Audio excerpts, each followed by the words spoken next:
यहाँ पर देखिए कि त्रिकोणमिति का 2 क्वेश्चन, ये दोनों क्वेश्चन में कन्फर्म कोई न कोई आता ही है, या फिर ये आए या फिर ये आए। दोनों ध्यान ये देना है यहाँ पर आपको कि यहाँ पे लिखा है कि साइन मान निकालिए, साइन 18 डिग्री बटा कॉस 72 डिग्री, और यहाँ पे लिखा है कि cos 48 degree minus sine 42 degree. इस तरह के दोनों जब त्रिकोणमिति का क्वेश्चन आए, अगर जब भी क्वेश्चन बटा में हो, इसका आंसर 1 आएगा, और जब इस तरह से हो साइड में हो, इसका आंसर आपका 0 आएगा। आपको देखना है किस तरह सोल्व करने के लिए। अगर मान लीजिए कि दोनों का बनाने का तरीका एक ही है, कोई चेंजिंग नहीं है। जैसे कि आप देख सकते हैं, अगर मैं पहले इसको सोल्व करता हूँ, इसको देखिए आप। दोनों में से किसी एक का मान को आप बदल दीजिए और उसके बाद जो है ऑटोमेटिक आपका आंसर आ जाएगा। जैसे लिखा है कि cos 48 degree minus sine 42 degree, किसी एक का मान बदल दीजिए। तो आप देखिएगा कि जो 42 डिग्री और 48 डिग्री, ये दोनों को जोड़ने के बाद आपका 90 आ जाना चाहिए। यहाँ 90 आ रहा है, और आप इसको 48 18 देखिए और ये 72 देखिए, दोनों को जोड़िएगा तो आपका 90 डिग्री आएगा। तो यहाँ पर करते क्या हम लोग हैं कि cos 48 किसी एक का हम लोग मान को चेंज करते हैं, वैल्यू को। जैसे कि जो cos 48 है, इसको हम लिख सकते हैं cos 90 डिग्री माइनस 42 डिग्री, क्योंकि जो 48 डिग्री है, इसको अगर 90 में से हम 42 को घटा दें तो 48 आ जाएगा। एक मीन्स मतलब ये है कि cos 48 को हम 90 डिग्री माइनस 42 भी लिख सकते हैं। और ये साइन 42 है, जो साइन 42, इसको हम लोग ऐसे ही छोड़ देंगे। अब cos 90 डिग्री माइनस थीटा बराबर होता है sine theta. cos 90 degree minus theta बराबर होता है साइन थीटा। अब क्या करते हैं हम लोग इसको साइन साइन, अब थीटा की जगह क्या मेरा आया है 42 डिग्री, 42 डिग्री। तो हम क्या चीज करेंगे, इसको यहाँ पे लिखेंगे हम लोग 42 डिग्री लिखेंगे, 42 डिग्री। और ये हो गया माइनस साइन 42 डिग्री। अब आप देखिए यहाँ पर कि ये एक साइन प्लस में है और एक साइन 42 माइनस में है, दोनों प्लस माइनस कट जाएगा। तो ये इस तरह से कटा, कटने के बाद क्या आ गया आपका आंसर, शून्य, 0 आंसर हो गया आपका ये। तो जिस तरह से अगर ऐसा रहे तो आपको 0 आएगा। और ये जो क्वेश्चन बटा में दिया हुआ है कि साइन 18 डिग्री बटा कॉस 72 डिग्री, इसमें भी आप सेम जो जो मेथड इसमें अप्लाई किए हैं, आप इसमें भी अप्लाई कीजिए, और आपका आंसर जो है इसका 1 आएगा। कैसे आएगा देखिए, किसी एक को चेंज कीजिए, या फिर ऊपर को चेंज कीजिए या फिर नीचे को। मान लीजिए कि हम नीचे को चेंज करते हैं, नीचे को, तो साइन 18 डिग्री बटा कॉस 72 है, तो कॉस 90 डिग्री माइनस 18 डिग्री लिख सकते हैं। क्योंकि ये दोनों जो है ना, दोनों का मान अगर 18 निकालना है तो 90 में से 72 घटा दीजिए, अगर 72 निकालना है तो 90 से 18 घटा दीजिए, दोनों का जो मान है जोड़ने के बाद 90 आता है। इस तरह से हम लोग यहाँ किए। आगे फिर देखिए आप कि जो साइन 18 है, ये साइन 18 ऐसे ही रह जाएगा। और जो cos 90 degree minus theta, cos 90 degree minus theta मतलब cos 90 डिग्री माइनस थीटा बराबर क्या होता है साइन थीटा। तो थीटा की जगह पर आपका क्या है 18 डिग्री, क्या है 18 डिग्री। तो हम लोग क्या करेंगे कि cos 90 डिग्री माइनस थीटा बराबर होता है sine theta, sine theta, theta की जगह पर क्या है मेरा 18। अब साइन 18 ऊपर में है अंश में, और हर में भी है मेरा साइन 18, दोनों कट जाएगा। दोनों जो कटा तो कितना बार में कटेगा, एक बार में, एक बार में। इस तरह से इसका आंसर आपका हो गया एक आंसर। इस तरह का जो क्वेश्चन है, एक क्वेश्चन फिक्स है, या फिर ये है या फिर ये है। इस तरह का जो क्वेश्चन है हमेशा एग्जाम में पूछता है। अगर अगर साइड में दिया रहे तो इसका मान 0 आएगा, और अगर इधर ऊपर नीचे दिया रहे बटा में, तो आपका इसका आंसर 1 आएगा। अब चाहे तो इसको आराम से स्क्रीनशॉट ले सकते हैं आप। यहाँ पर आप देखिए क्वेश्चन लिखा है कि एक अर्धवृत्त का परिमाप 36 सेंटीमीटर है, तो उसका व्यास ज्ञात कीजिए। इस तरह का भी क्वेश्चन जो है वृत्त से क्वेश्चन पूछा जाता है। आप देखेंगे कि बोला कि एक अर्धवृत्त, सबसे पहले हम लोग एक अर्धवृत्त का बनाएंगे, अर्धवृत्त। तो अर्धवृत्त मतलब अगर अर्धवृत्त बनाना हमको, तो पहले एक आप वृत्त बनाइए इस तरह से। जब वृत्त बनाए, वृत्त का क्या हो गया, ये केंद्र हो गया, वृत्त का केंद्र, केंद्र से अगर इसको हम लोग खींचे तो इसको बोलते हैं व्यास, हम लोग इसको बोलते हैं व्यास। अब व्यास हुआ यहाँ से लेकर के यहाँ तक आए, इस व्यास से यहाँ से लेकर यहाँ तक आए, ये हो गया 1 पाई। और नीचे जो होता है यहाँ से लेकर यहाँ तक 1 पाई, 1 पाई 1 पाई कितना हो गया 2 पाई। तो 2 पाई, पाई का मान होता है 180 डिग्री, 180 डिग्री और एक पाई का 180 डिग्री, एक और पाई का 180 डिग्री, इसलिए दोनों को जब मिला दीजिएगा तो 360 डिग्री। इसीलिए वृत्त के केंद्र पर जो है 360 डिग्री का कोण बनता है, और एक जो सीधा रेखा होता है, सीधा रेखा उस पर बनता है 180 डिग्री का एक कोण बनता है। लेकिन आप देखें यहाँ पर कि तो क्वेश्चन बोला कि अर्धवृत्त का परिमाप 36 सेंटीमीटर है, तो उसका व्यास ज्ञात कीजिए। तो हमको निकालना है इसका अर्धवृत्त का। अर्धवृत्त का तो हम लोग करेंगे क्या, अगर इसका फॉर्मूला देखें हम लोग, तो जो एक वृत्त है, वृत्त का जो परिमाप होता है, वृत्त का परिमाप होता है 2 पाई आर। 2 पाई आर वृत्त का परिमाप, वृत्त का परिमाप परिमाप होता है 2 पाई आर। लेकिन अगर बोले हमसे कि अर्धवृत्त मतलब कि आधा वृत्त, तो आधा का मतलब है उसमें हम 2 से भाग दे देंगे। किसी भी चीज को अगर हमको आधा करना है, उसको हम 2 से भाग दे देंगे तो आधा हो जाएगा वो। तो अगर अर्धवृत्त बोला, अर्ध मतलब आधा, अगर हमको इसको आधा करना है तो जो 2 पाई आर है, इसको बटा अगर 2 से हम दे दे, भाग दे दे, तो ये 2 से ये 2 कट गया, तो बचा क्या मेरे पास, पाई आर अर्धवृत्त का।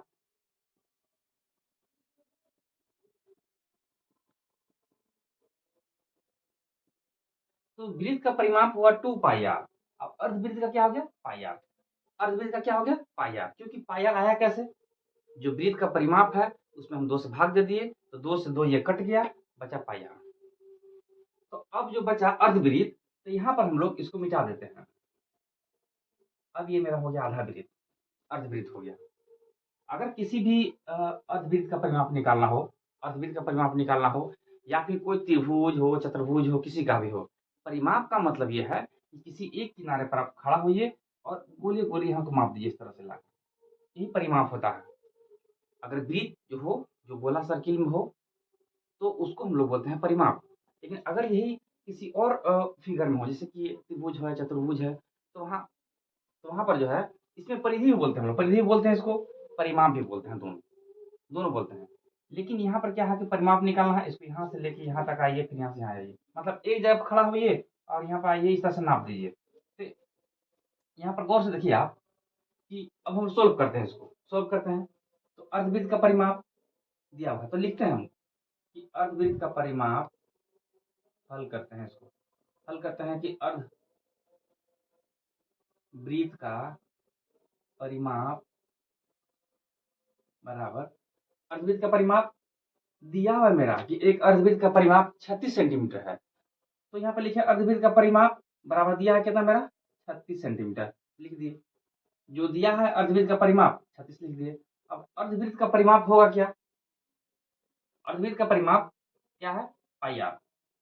पाई आर, पाई आर प्लस अर्धवृत्त का जो परिमाप हुआ पाई आर, यहां से लेकर के यहां तक हो पाई आर। लेकिन ये जो यहाँ से लेके यहाँ तक है, यहाँ पर यहाँ से लेके यहाँ तक क्या है, एक व्यास है ये। मतलब यहाँ से लेके यहाँ तक एक आर हो गया, त्रिज्या यहाँ है, और यहाँ से लेकर यहाँ तक ये भी एक त्रिज्या है। तो जो वृत्त का परिमाप निकालेंगे हम लोग, तो यहाँ से लेके यहाँ तक हो गया पाई आर, यहाँ से लेके एक आर यहाँ और एक आर यहाँ पर, एक आर यहाँ, एक आर यहाँ, इस तरह से मेरे पास हो गया 2 आर। तो परिमाप में क्या होता है कि किसी भी चीज को गोले गोले चल देना, एक छोर से उठाइए और दूसरे छोर तक फिर वहीं पहुंच जाइए, उसको बोलते हैं परिमाप हम लोग, या फिर परिधि बोलते हैं। तो इस तरह से जो वृत्त है, अर्धवृत्त है, इसका परिमाप के लिए पाई आर प्लस आर और आर क्या हो गया, 2 आर। यहाँ पर रखेंगे हम लोग 2 आर, इसके बराबर 36। मतलब कि अर्धवृत्त का परिमाप क्या हो गया, पाई आर प्लस 2 आर बराबर 36। अब दोनों में देखते हैं हम लोग कि कॉमन क्या है, कॉमन लेते हैं दोनों में, आर दोनों में है, कॉमन ले लिए। यहाँ बचा मेरा पाई प्लस 2 बराबर 36। अब हम लोग इसको वैल्यू को पुट करेंगे। जो पाई का मान होता है वो था 22/7, पाई का मान 22/7। इसको हम लिखेंगे कि आर 22/7 प्लस 2 बराबर 36। फिर लिख सकते हैं हम लोग कि आर बराबर ये 22/7 प्लस जो 2 है, 2 को हम लोग 2/1 भी लिख सकते हैं। किसी भी अंक को अगर कोई अंक सिंपल दिया रहे, उसको बटा 1 हम लोग लिख सकते हैं, क्योंकि 1 से जो भाग देंगे हम लोग, तो जो अंक है वही उसका भागफल आएगा। हो गया 2/1 बराबर हो गया 36। हम लोग दोनों का एलसीएम लेते हैं, लसन निकालते हैं। 7 1 का लसन निकालेंगे 7 ही होगा। 7 से जब भाग देंगे 7 में हम लोग एक बार में, और फिर 1 से गुना किस में करेंगे 22 में, यहाँ मेरा हो जाएगा 22 प्लस 1 से करेंगे 7 में तो हो जाएगा मेरा 7, अब 7 से गुना करेंगे 2 में तो हो जाएगा 7 गुना के 14 बराबर 36। आगे बढ़ते हैं आर। अब इसको दोनों को जोड़ेंगे हम लोग तो जोड़ने पर आता है मेरा 36 बटा में क्या है 7 बराबर 36। अब हम लोग करेंगे क्या कि आर बराबर जो 7 है, अगर यहाँ पर हम क्रॉस मल्टीप्लाई करते हैं, क्रॉस मल्टीप्लाई तो 7 कहाँ चला जाएगा ऊपर में, और 36 कहाँ आ जाएगा मेरा नीचे में, तो जो नीचे में है कहाँ चला जाएगा ऊपर। मतलब कि अगर इसको हम ऐसा भी कर दें, यदि 36 बटा 1 हो इस तरह से, जब क्रॉस मल्टीप्लाई करेंगे वो तिरछा तिरछी करेंगे ना, क्योंकि हमको आर निकालना है, त्रिज्या को निकालना है, इसलिए त्रिज्या को हम लोग इधर छोड़ देंगे, इधर का हम लोग जो भी है काम कर देंगे इसका। जैसे कि आर 7 कहाँ चला जाएगा उसमें गुना हो जाएगा 36 में बराबर, तो 7 गुना 36 बटा, और ये 36 जो ऊपर में है कहाँ जाएगा ये नीचे में, 36 से 36 कट गया, मतलब कि बचा मेरा आर बराबर 7 सेंटीमीटर। अब देखिए यहाँ पर त्रिज्या मेरा है कितना 7 सेंटीमीटर, लेकिन इस क्वेश्चन में पूछा हमसे कि व्यास ज्ञात कीजिए। जब किसी भी वृत्त का या अर्धवृत्त हो या फिर वृत्त हो, उसका अगर मेरे पास त्रिज्या निकल जाए तो व्यास जो है त्रिज्या का जस्ट दुगना होता है, d बराबर 2r होता है, मतलब व्यास में जो है 2 त्रिज्या रहता है। तो त्रिज्या यहाँ 7 सेंटीमीटर दिया मेरा, तो हम निकाल देंगे कि व्यास बराबर 2 गुना त्रिज्या, 2 गुना त्रिज्या, क्योंकि व्यास में 2 त्रिज्या होता है, इसीलिए 2 गुना त्रिज्या मेरा क्या आया मेरा 7 सेंटीमीटर, इसलिए हमको यहाँ लिख देंगे 7 सेंटीमीटर, और जब गुना करेंगे 7 गुना के 14 सेंटीमीटर, 14 सेंटीमीटर आंसर। तो इस तरह से जो एक अच्छा क्वेश्चन है और सोल्व आप आसानी से कर सकते हैं। आप चाहें तो उसका स्क्रीनशॉट ले सकते हैं। मेहनत कीजिए, एग्जाम नजदीक है, जितना हो सके आप अच्छा से मेहनत कीजिए घर पर, क्योंकि प्रैक्टिस बोलता है कि practice makes a man perfect. जितना प्रैक्टिस कीजिएगा आप उतना ही आपके लिए अच्छा होगा, और मैथमेटिक्स तो आपको प्रैक्टिस खोजता है, जितना प्रैक्टिस कीजिएगा उतना अच्छा कीजिएगा, इसलिए आप इसको जो है अच्छा से मेहनत कीजिए, आप एग्जाम नजदीक है। बंद करो बंद करो बंद करो। यहाँ पर देखिए आपकी जो क्वेश्चन लिखा है कि बिंदुओं पी क्यू और आर से बनने वाले त्रिभुज का क्षेत्रफल ज्ञात कीजिए। इस तरह का क्वेश्चन जो है एग्जाम में अक्सर पूछा जाता है, और ये क्वेश्चन जो है अच्छा मार्क्स लाता है। इसमें सिर्फ और सिर्फ ज़्यादा कुछ नहीं है, आपको यदि फॉर्मूला आपको याद है तो उस पर आप बैठा दीजिए और आपका ऑटोमेटिक आंसर निकल जाएगा। इसमें ज़्यादा टेंशन है ही नहीं। सबसे पहले क्या करेंगे हम लोग इस तरह के त्रिभुज को सोल्व करने के लिए, एक फिगर बना लीजिए, इससे आपको आसानी होगी। क्या है, एक त्रिभुज बनाइए आप, ये त्रिभुज है, इसको मान लीजिए क्या दिया है यहाँ पर पी क्यू और आर, आप लिख दीजिए यहाँ पर, ये पी है, ये क्यू है, ये फिर आर है। ये पी का मान दिया हुआ है, आप देख लीजिए कि लिखा है -1.5 कॉमा 3, क्यू का मान दिया है 6 और -2, और फिर आर का दिया है -3 और 4, -3 और 4। इतना होने के बाद आप इसको कीजिएगा कि आप जो त्रिभुज का क्षेत्रफल निकालना है तो आप इसका फॉर्मूला लिख दीजिए और ऑटोमेटिक आपका जो इसका आंसर निकल जाएगा। आप देखिए इसका लिखते हैं, पहले हम फॉर्मूला लिखते हैं, सूत्र इसका क्या है, सूत्र इसका है कि त्रिभुज का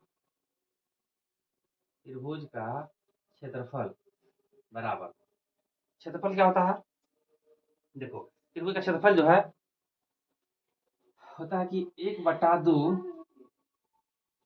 x1 y2 minus y3 plus x2 y3 minus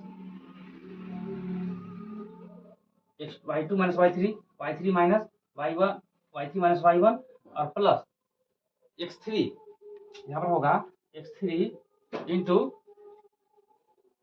y1 minus y2, ये आपका फॉर्मूला है। आप इसी फॉर्मूला पर आप इसको बैठा दीजिए। लेकिन यहाँ पर क्वेश्चन उठता है कि कौन x1 है कौन y1 है, ये आपको थोड़ा सा कुछ हद तक आपको प्रॉब्लम क्रिएट कर सकता है। आप कीजिए क्या कि जो p है इसको मान लीजिए कि मेरा ये x1 है, ये y1 है, ये मेरा x2 है, ये मेरा y2 है, ये मेरा x3 है और ये मेरा y3 है।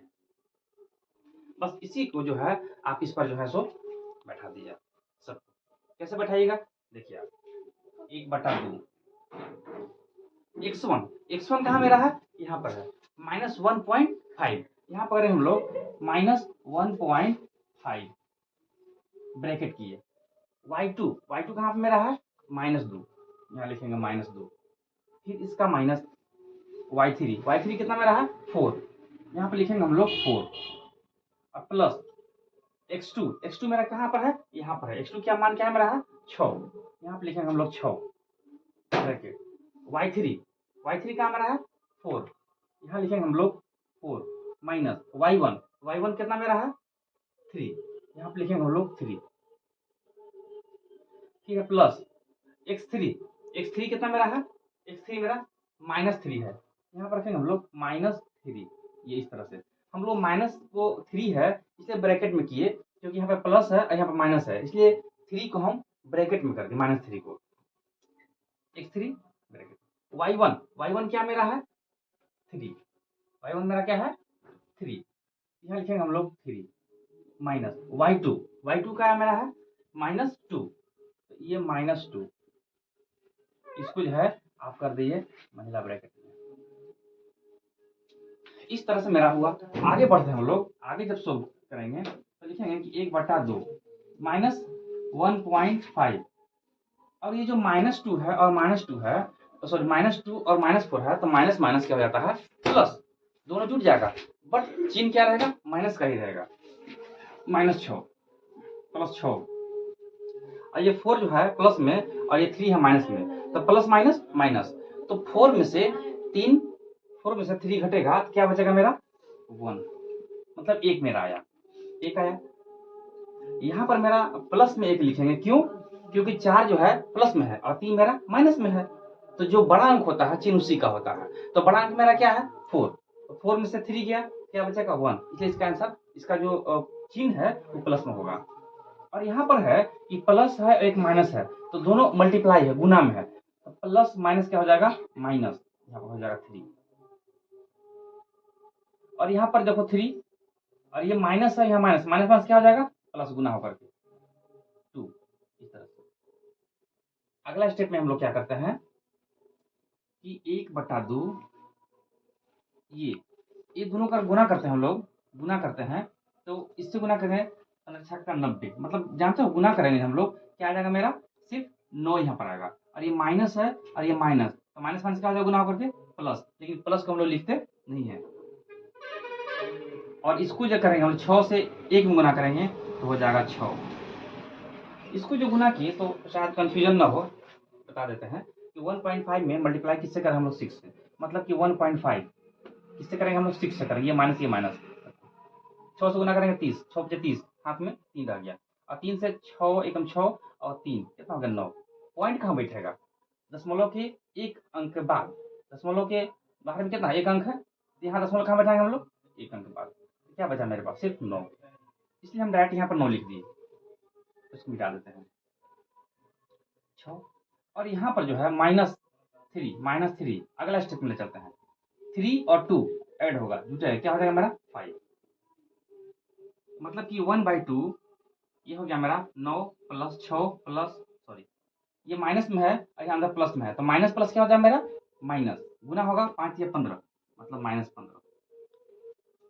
आगे करेंगे 1/2, 9 6 जोड़ेंगे हो जाएगा मेरा 15 -15। अब हम लोग 1/2 ये 15 प्लस में है और 15 माइनस में है, तो प्लस माइनस क्या हो जाएगा माइनस, मतलब कि 15 में से 15 घटेगा बचेगा 0, मतलब कि 1/2 गुना 0, मतलब क्या हो गया 0/2, मतलब क्या होगा 0। इस तरह जो है आपका जो आंसर आया शून्य आंसर आया।